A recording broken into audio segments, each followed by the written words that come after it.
안녕하십니까. 원주권 뉴스입니다. 산지에서 동해안으로 부는 동풍의 영향으로 평창 등 산지에 오전 11시를 기해 건조 경보가 발효됐습니다. 이에 따라 해당 지역에서는 농부산물 소각 등 산불 위험이 있는 활동을 자제해야 합니다. 현재 지역별 시료 습도는 대관령이 22%, 원주와 평창은 37%, 횡성이 46%, 영월이 45%로 매우 낮아 대부분 지역이 주의보 발령 기준인 35%에 근접해 있습니다. 한편 횡성과 평창에 내려졌던 한파주의보는 오전 11시부로 해제가 됐지만 바람이 강하게 불어 영하권 추위는 계속될 것으로 보입니다. 21대 총선 121일 전인 오는 17일부터 예비 후보자 등록이 시작됩니다. 예비 후보자로 등록하면 선거사무소 설치와 명함 배부, 지지 호소 등 제한된 범위 안에서 선거운동을 시작할 수 있습니다. 정치 신인은 이름을 알리기 위해 출마 선언이나 예비 후보 등록을 통해 조만간 선거운동에 들어갈 것으로 보입니다. 반면 현역 국회의원은 통상 현직 프리미엄을 누리기 위해 예비 후보 등록을 최대한 늦추는 경우가 많습니다. 한편 공무원 등 입후보 제안을 받는 출마 예정자는 늦어도 선거 90일 전인 내년 1월 16일까지는 사직해야 후보 등록이 가능합니다. 원주 기업도시 학교 부족 문제 해결을 위해서 기업도시 초등학생들이 분산 배치됩니다.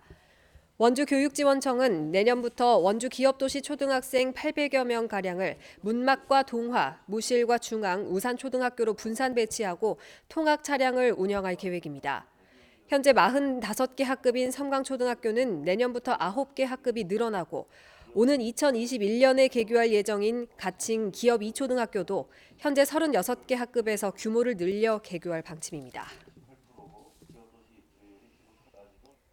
광해관리공단이 도내 석탄 폐광산 수질 개선 공사 현장에서 안전 점검을 실시합니다. 오는 13일까지 영월과 태백, 정선과 강릉 등 도내 8곳에서 석탄 폐광산 수질 개선 공사지의 시공과 감리 실태를 점검합니다.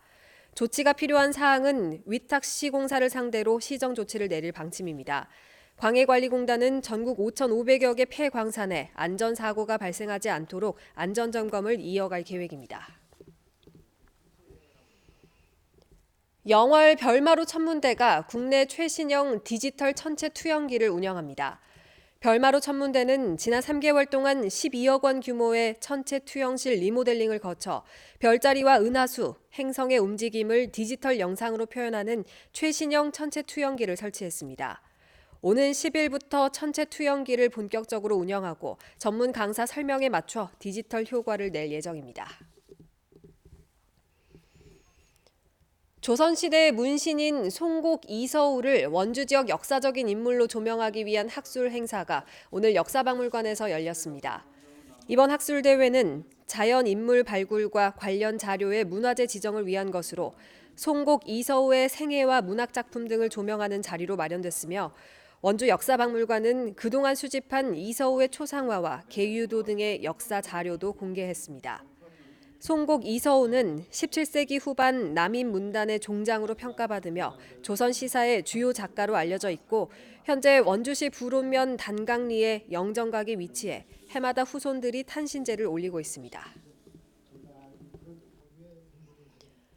횡성군이 오늘부터 2주 동안 치매 안심센터에서 치매 환자와 가족들이 만든 작품을 전시합니다. 올 한 해 치매 안심센터 인지 프로그램에 참여한 환자와 가족들의 그림과 공예품 등 모두 120여 점이 전시될 예정이며 지역 주민 누구나 관람할 수 있습니다. 이번 전시회는 치매 어르신들의 자존감과 성취감을 향상하고 치매에 대한 부정적인 인식을 개선하기 위해서 마련됐습니다. 강원도 교육청이 오늘부터 이틀 동안 원주 오크밸리에서 분야별 교육 합동 성과 보고회를 열었습니다. 다문화 교육지원단 등 교원 60여 명이 참석한 이번 보고회에서는 다문화 교육과 세계 시민교육, 유네스코 학교 등 모두 3개 분야의 사례를 발표했습니다. 뉴스를 마칩니다. 고맙습니다.